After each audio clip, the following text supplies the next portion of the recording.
Bonsoir à tous, je m'appelle Brieux, j'ai 30 ans, je suis docteur en informatique et ça fait 8 ans maintenant que je suis dans l'écosystème du Web3 à vivoter de projet crypto à projet crypto. Et il y a 1 an et demi, j'étais avec mon associé, on était dans un projet crypto qui voulait faire en fait du stockage de données décentralisé dans un service. Donc ils nous demandaient, ok, bon vous êtes des techniciens, donc trouvez-nous une solution pour faire un service Web3 avec du stockage de données décentralisé parce qu'on veut plus de sécurité et aussi réduire nos coûts grâce à la décentralisation. Du coup, on a dit ok, on va prendre le challenge en main et en essayant de développer le service, on a testé les infrastructures de stockage de données décentralisées.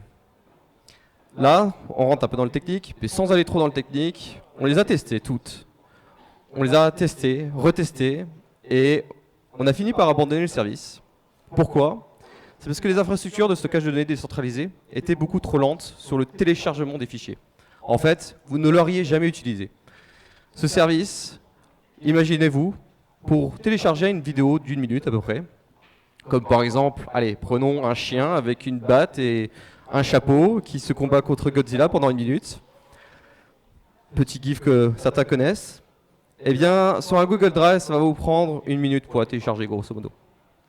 Sur une infrastructure de stockage décentralisé, de stockage de données décentralisé, ça va vous prendre, disons, 30 minutes, voire 1 heure. Donc vous comprenez que le gros problème ici, du stockage de données décentralisé, c'est le problème de l'expérience utilisateur.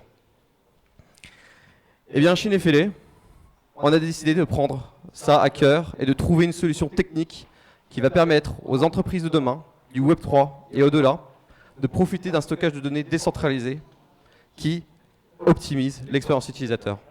Pour ce faire, on a besoin d'optimiser 3 points. D'abord, l'expérience que vous pouvez avoir avec du stockage de données décentralisé est reflétée par ceux qui fournissent de l'infrastructure physique de stockage de données. Eux, il faut qu'ils gagnent leur pain.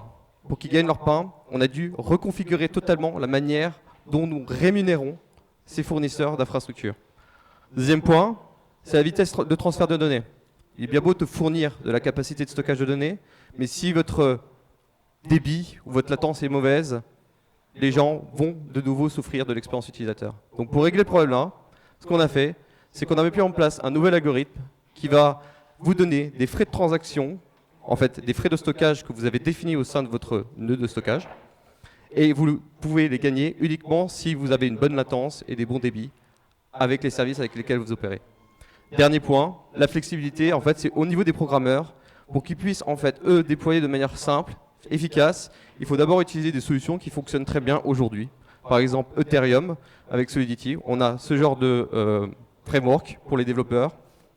Et bien entendu, avoir la capacité pour ces développeurs, au sein de votre entreprise, de pouvoir aussi développer avec du web traditionnel, on the top, comme on pourrait dire, du réseau.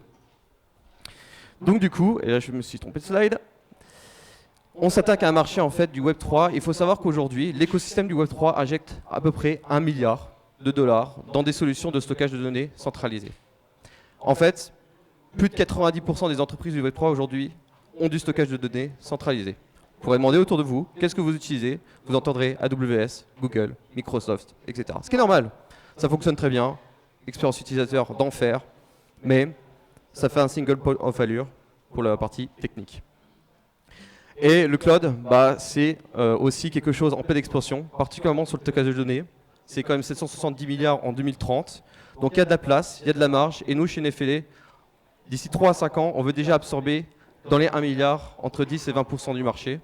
Et en espérant aller au-delà. Et pour aller au-delà, on a mis en place une petite équipe. Donc moi, je suis docteur en informatique. Moi, je dis que ça fait 8 ans que je suis dans l'écosystème. Mon associé, Giacomo Milligan, un des gènes de Web3, pareil, ça fait 8 ans aussi qu'il est dans l'écosystème. Nous, on a vraiment une grosse passion du Web3. En fait, petite team cumulée, c'est à peu près 42 ans d'expérience dans le Web3. On connaît très bien la technique, on sait très bien comment ça fonctionne, mais malgré une équipe comme ça, Nefele ne peut que fonctionner grâce à une communauté et un écosystème. Et donc aujourd'hui, mon appel est très simple. Prenez le temps de scanner le QR code. Prenez le temps de suivre le projet, suivre nos réseaux sociaux et aussi prendre ce temps 30 minutes avec moi. Si vous êtes un builder du Web3 ou même si vous êtes du traditionnel, vous voulez comprendre comment améliorer votre stockage de données grâce à notre solution défilée, faites un call avec moi et on en discutera plus profondément. Bon, sur ce, je vous souhaite une bonne soirée. Bravo, bravo, merci Brieux. Super, excellent, bravo.